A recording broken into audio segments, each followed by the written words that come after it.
Hello there and welcome to another episode of World of Tanks at Ungainly Titan. We're here on Fisherman's Bay and in the Churchill III, Tier 5. It's a Tier 6 battle. The Tier 4s, Tier 5s, Tier 6s. It's a reasonably even mix.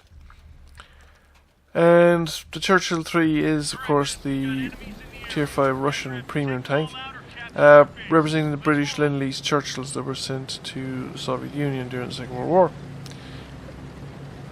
My initial thought is to head towards the town along by the waterfront and use the Churchill III's armour and the rapid firing gun to dominate the avenues there and the enemy heavy tanks that come up. But as I'm kind of cruising down, I'm noticing that our team are ignoring the village in the centre of the map, and I think that village is a very important location.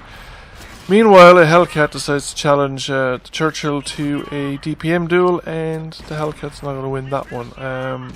Especially when I've got a assistance in the form of a Crusader, I think, there in front of me, who also has a rapid-firing, high-penetration 2-pounder gun. The VK3601H, probably not showing the flat of the turret. I'm having trouble penetrating the side of the turret, which I wouldn't have if the turret was flat. So I'm thinking of the town, but I'm looking at the tanks detected in the village in the centre, and I'm thinking somebody should be up there, and therefore I'm not paying attention to my driving, so I disrupt this guy as he's shooting, which is rather unfortunate and something that I should be more careful about. I'm sorry. I'm sorry, for doing it. So we did signal the apology on the screen. Now I've decided to head up. But again, I'm not totally committed to the move, and this is a very dangerous thing to do when your head's not clear about what you want to do.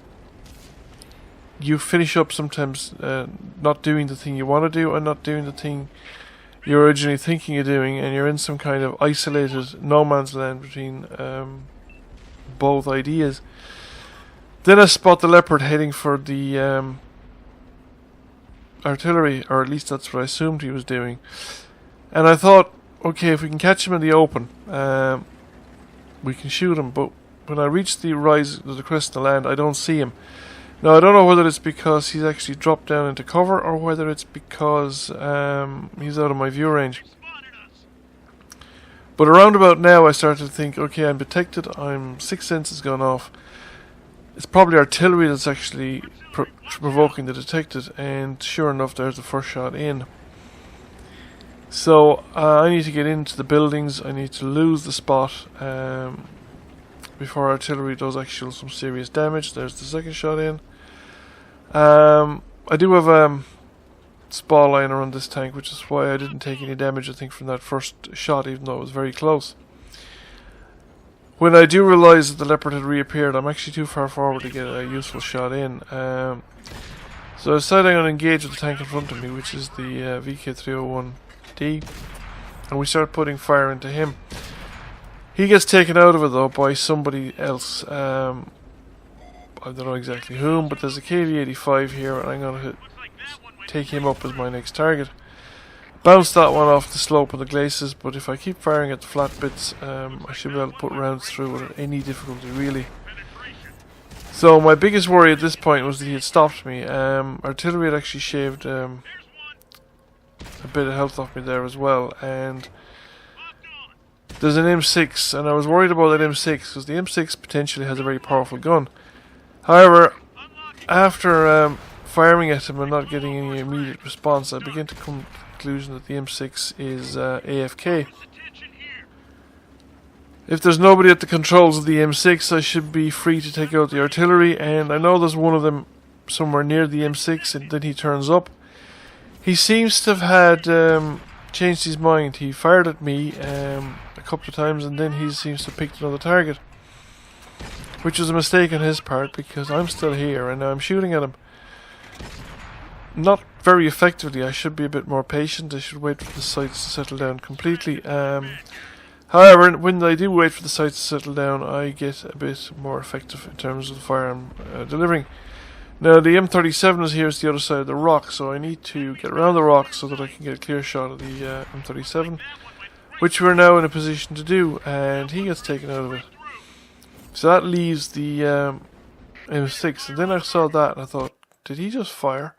So let's watch it again. So we rewind, we look at it again in slower motion, and I think that was a shell burst.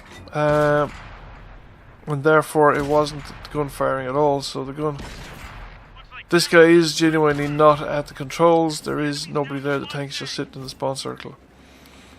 So there's just the Leopard left, so it's only light tanks. So I'm going to go into the cap circle and we'll just sit there, wait for the cap circle to go, or the Leopard to take it out, whichever happens first. So we sit here and it's game over. The Leopard gets taken out of it. Great job, man. So pretty straightforward Churchill 3 game. Fairly typical of the kind of thing that you can do in a Churchill 3. The rate of fire in it is the strongest asset in this tank. Keep the gun firing and you will do alright. Keep the tank alive, keep the gun firing. So almost 1400 damage, first class mastery. We did pretty well, came first by experience, and we were both second highest damage in the team. So I hope you enjoyed the video, thank you for watching, and I'll catch you again soon.